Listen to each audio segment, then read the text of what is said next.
Welcome to The Last Breakfast. Please enjoy the video. You start by opening Safari because the settings live inside the app. Click Safari in the dock or press CMD plus space and type Safari to launch it. Once Safari is frontmost, move your cursor to the top menu bar and choose Safari, then Preferences, or press CMD plus comma to jump straight in. Doing this first saves time and ensures you're editing the app's own settings rather than system preferences. Make sure Safari is not in full screen mode, so menus are visible. Once Preferences is open, scan the tab row to find the area you need. Each tab controls distinct features. Click General to change homepage or default browser behavior, Search to adjust search engine, and Privacy to block trackers and manage cookies. This is where you control site data.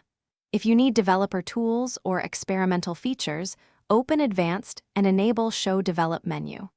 Make sure to review website settings inside Privacy for per-site camera, microphone, and pop-up permissions.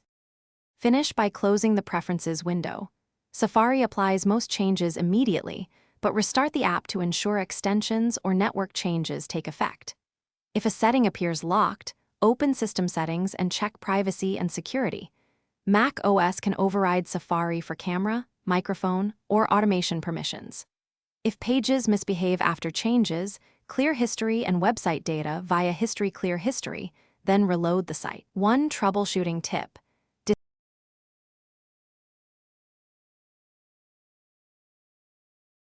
Thanks for watching. If this was helpful, leave a like and consider subscribing. See you next time.